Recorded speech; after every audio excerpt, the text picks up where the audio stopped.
Ton père et ta mère ont souffert. Ils ont travaillé. Ils ont payé ta scolarité, du CP1 jusqu'à ce que tu aies ton BPC. Ensuite, ton bac, licence, le master.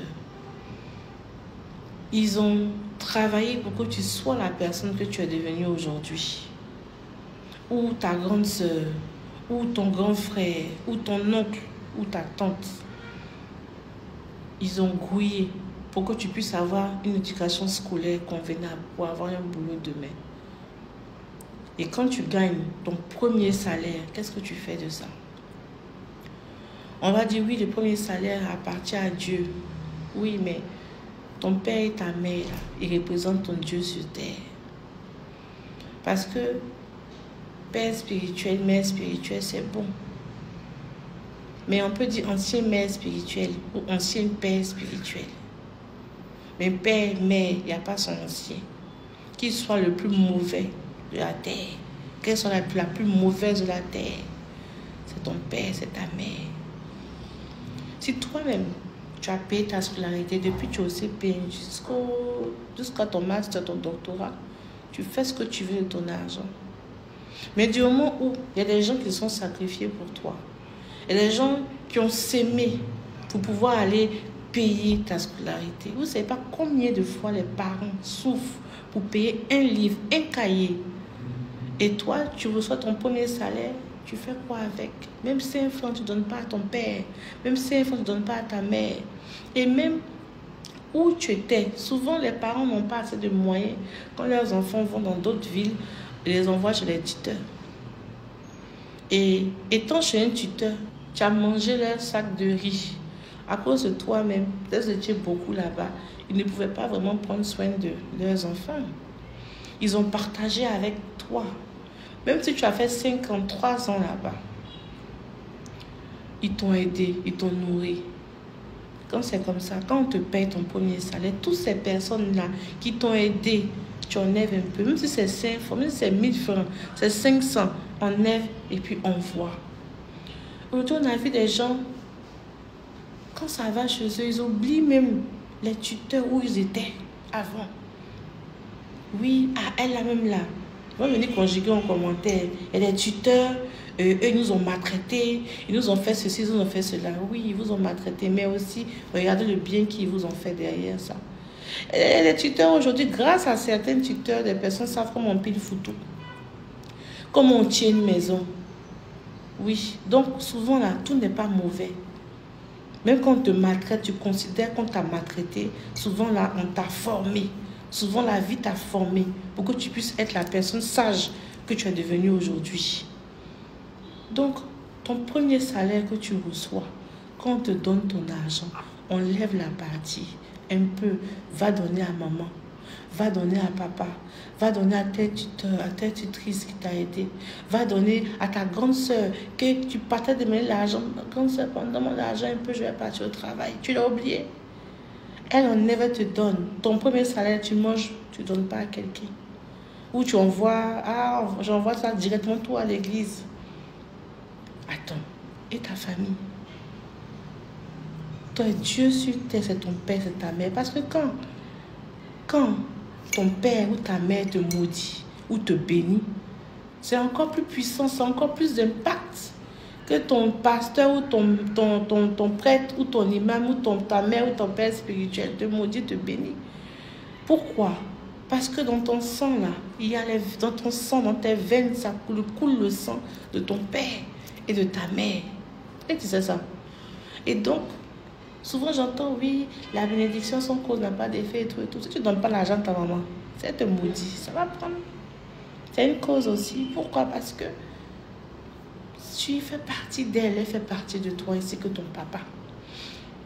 Donc, premier salaire, quand on te paye, il faut diviser. Envoie une partie si tu vas à l'église.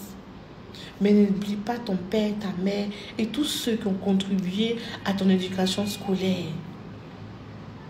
Il y a des tutrices, elles ont eu plein d'enfants dans leur maison. Et quand il y a un problème, elle t'appelle, ah mon fils, et tu ne décroches même pas ton téléphone. Ah là-bas, ils ont demandé de donner l'argent. Attends, Tu as oublié tout ce que tu as fait de bien dans ta vie. Il faut qu'on revoie ce côté-là. Et quand tu reçois ton salaire aujourd'hui, qui n'est pas seulement ton premier salaire, qu'est-ce que tu dois faire avec ça? Quand tu vas enlever ta dîme, quand tu vas enlever tes besoins de la maison, il faut aussi enlever une partie pour papa et pour maman. Même si papa, maman n'a rien demandé, il faut enlever une partie pour leur donner. Même si c'est 5 000 francs, ah maman, je t'envoie 5 000 francs pour payer tes recharges, pour payer ta boisson, ah papa, et t'envoie tant pour payer ton. Il faut le faire. Même si tu es fâché avec lui, tu es fâché avec eux, vous ne parlez pas, il faut faire un dépôt comme ça, il ne faut pas qu'on sache qu'il a fait. Si c'est ta grande soeur qui t'a vraiment aidé dans ta vie, ton oncle ou ta tante, fais un petit dépôt, il ne faut pas qu'on sache que c'est toi. Si tu ne veux pas, il faut envoyer. Et tout ça, ce sont des bénédictions que vous allez avoir. Ce sont des bénédictions. Parce que même dans la parole, c'est écrit, honore ton père et ta mère. Et tu vas voir que plus tu honores ton père et ta mère, plus tu seras béni. C'est vrai que les parents font souvent des choses qui nous déplaisent. Mais si tu veux pas, comme je l'ai dit, il faut faire un dépôt, on ne va pas savoir que c'est toi qui as fait. Et tu sais aussi une chose, ton père a souffert ou ta mère a souffert pour te mettre à l'école. Mais malheureusement, quand tu as commencé à travailler, ton père ou ta mère est décédé. Et ça te fait mal parce que, comme on dit chez nous, ton papa, ta maman n'a pas pu bouffer un peu ton argent. Qu'est-ce que tu vas faire dans ce cas-là? Première des choses, tu peux prendre une somme d'argent dans ton premier salaire là, et tu vas préparer la nourriture, faire une offrande spécialement en l'honneur de ton père ou de ta mère de faim. Ou tu vas demander une messe si tu es catholique. Tu vas faire des prières, demander des prières si tu es musulman. Si tu es kamite aussi, tu vas faire une cérémonie spécialement pour pouvoir honorer tes parents qui sont décédés. En payant la nourriture et en offrant aux personnes démunies au nom de ton papa, au nom de ta maman. Et ça, c'est important de le faire. Parce que chez les Africains, la coutume africaine, on honore ses parents. On honore son père et sa mère. Jusqu'à même chez les Africains, on honore même les défunts, les ancêtres. C'est pour montrer à quel point c'est important chez l'homme noir en Afrique d'honorer ses parents. Même quand ils sont décédés, on les honore encore. Pourquoi? Tout ça sont des bénédictions parce qu'on est lié par l'ADN. Aussi, tu peux aller prendre des gens, demander à ce que autour de la tombe de papa ou de maman, on nettoie ça bien. On plante des jolies plantes et tout. Tout ça en son honneur. C'est vrai qu'on va dire que l'âme est partie et tout. Mais cet endroit-là aussi est un endroit où son corps physique a été enterré. Et en son honneur, vous pouvez faire ça. Ces personnes qui vont dire oui, ça là c'est esprit de mort et tout, ces mêmes personnes qui le disent là, quand ils vont perdre notre chair, vous allez voir leur tombe là, comment ça sera joli. Vous allez voir comment ils vont aller prendre soin des tombes de leurs parents, de leurs femmes ou de leurs maris. C'est quand ça ne t'arrive pas là que tu ouvres ta bouche pour parler. Esprit de mort, c'est pas une histoire d'esprit de mort, on va tous passer par là. Donc, prends soin de la tombe de tes parents aussi, qui sont décédés, qui t'ont vraiment aidé. Il y a des gens qui te renvoient la tombe de leurs parents, ils ne savent même pas où c'est. Ils ne savent même pas la route pour trouver les chemins pour arriver à la tombe du papa ou de maman. C'est rempli de broussailles, de saletés, la forêt m'a pris dessus. Et puis tu es assis à la maison, tranquillement. Et affaire de spiritualité qui concerne les défunts, là, si tu n'es pas dedans, tu ne peux pas savoir. Tu ne comprends pas ce système. Et aujourd'hui, on peut voir des gens où ils travaillent chaque fin du mois et ils ne pensent même pas à envoyer quelque chose à leurs parents. Ils ne pensent même pas, moi j'ai beaucoup de charges. Hein. Quand ton papa t'appelle, tu donnes quelque chose, oh non mais je ne peux pas, j'ai beaucoup de charges, j'ai des enfants et tout. On n'a pas dit tu n'as pas d'enfants. On n'a pas dit tu n'as pas de femme. Mais il faut t'occuper aussi de tes parents. Je vois trop de cas. C'est pour ça que j'ai fait cette vidéo, parce qu'il y a trop de cas comme ça. Et aussi, quand je vais voir en commentaire les gens qui vont dire oui, ils vont prendre notre argent pour nous passer, pour nous faire du mal et tout. Quand tu donnes l'argent à quelqu'un, il faut parler dessus. Il faut prier d'abord, sanctifier, tu donnes. Maintenant, Quand tu vas donner l'argent à un tuteur, une tutrice ou un parent qui t'a fait du bien, cet argent que tu donnes là, tu rembourses quelque chose. Donc, on ne peut pas te travailler sur ce que tu prends pour rembourser. Parce que c'est la loi de l'équivalence. C'est des lois en spiritualité. Tu as eu cet argent-là. Ah, voilà 10 000. Ah, ma tata, merci vraiment.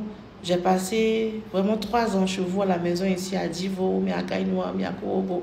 Vraiment, je vous dis merci. Je travaille aujourd'hui. Ça là, c'est pour payer les sacs de riz.